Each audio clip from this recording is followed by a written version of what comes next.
ప్రేమ తన రూమ్లో రెడీ అవుతూ ఉంటుంది. ధీరజ్ అయితే అక్కడికి వస్తాడు. అక్కడికి వచ్చిన ధీరజ్ అయితే ప్రేమని అలా చూస్తూ ఉండిపోతాడు.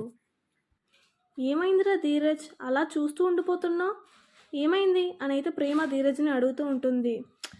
ఏ మాటకి ఆ మాట చెప్పాలి కానీ నువ్వు కూడా ఒక పాటలుగా చూస్తే మాత్రం ఈ మధ్య నాకు అందంగానే కనబడుతున్నావు అని ధీరజ్ అయితే ప్రేమను అంటూ ఉంటాడు.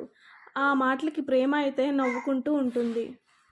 ఏంట్రా కొత్తగా మాట్లాడుతున్నావు అని ప్రేమ అయితే అంటూ ఉంటుంది. అంతా ఓకే కానీ ఒకటే తక్కువైంది, దా అనుకొని తీసుకొని వెళ్తాడు. తీసుకెళ్ళి అద్దం ముందు కూర్చోబెడతాడు. చూడు ఏం తక్కువైందో నీకే అర్థమవుతుందని ప్రేమనైతే అంటూ ఉంటాడు. ప్రేమ అయితే అద్దంలో అలా చూస్తూ ఉంటుంది.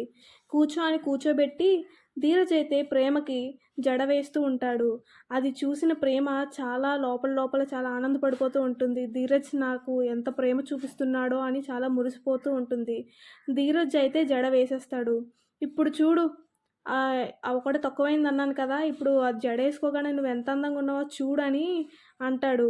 ప్రేమ అయితే అద్దంలో తన అందాన్ని తను చూసుకొని చాలా మురిసిపోతూ ఉంటుంది. చూడు కంగారులో బొట్టు కూడా సరిగ్గా పెట్టుకోలేదు అని చెప్పి ధీరజే తనకున్న బొట్టుని తీసి ప్రేమకు మళ్ళీ బొట్టు నీట్గా పెడుతూ ఉంటాడు.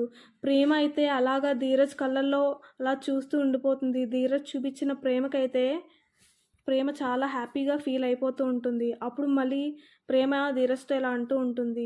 అరే నాకు చాలా భయం వేస్తుందిరా, నేను ఇలాగా ఎగ్జామ్కి వెళ్తున్నానని ఆ వల్లి అక్కకి తెలిసిందనుకో ఇంట్లో అంతా గోల చేసి రచ్చ చేసేస్తుందిరా, మళ్ళీ మావయ్య వీటి వల్ల ఎంత ఫీల్ అవుతారా అని నాకు చాలా భయంగా ఉందని ధీరజ్తో అంటూ ఉంటుంది.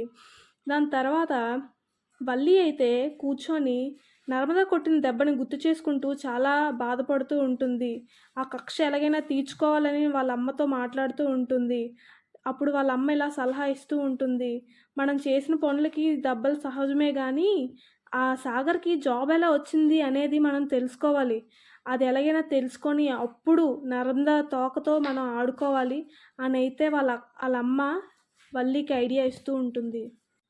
చాలా మంచి ఐడియా ఇచ్చావమ్మా, నువ్వేదో ఆ సాగర్కి జాబ్ ఎలా వచ్చింది అనే విషయం నువ్వు చూడు అని వల్లి అయితే వాళ్ళ అమ్మతో అంటూ ఉంటుంది. వెంటనే వల్లి వాళ్ళ అమ్మ నాన్న అయితే సాగర్ ఉంటున్న రూమ్కి వెళ్తారు. కంగ్రాచులేషన్స్ అల్లుడు గారు అనుకొని కంగ్రాచులేషన్స్ చెప్తూ ఉంటారు. ఏంటండి ఎలా వచ్చి కంగ్రాచులేషన్స్ చెప్తున్నారు అని అంటే, అదే మీకు గవర్నమెంట్ జాబ్ వచ్చింది కదా, అందుకే కంగ్రాచులేషన్స్ చెప్దామని వచ్చాము అని అయితే అంటూ ఉంటాడు. సరే కానీ మీ గవర్నమెంట్ జాబ్ రావడానికి ఎంత అయింది ఏంటి అని అయితే భాగ్యం అడుగుతూ ఉంటుంది.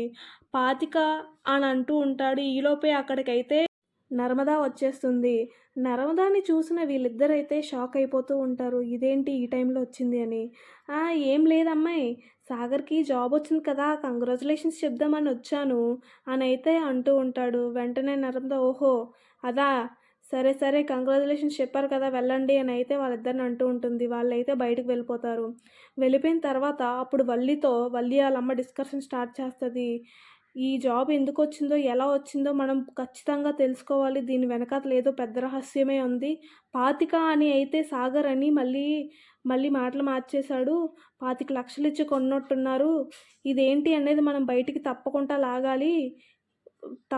లాగి రామరాజు ముందు పెట్టాలి అని అయితే వీళ్ళు ఇద్దరు అనుకుంటూ ఉంటారు. 25 లక్షలు ఇచ్చి సాగర్ జాబ్ కొనుక్కున్నాడన్న విషయం రామరాజుకి తెలిసిపోతుందంటారా? మీరేమనుకుంటున్నారో కామెంట్ బాక్స్లో కామెంట్ చేయండి.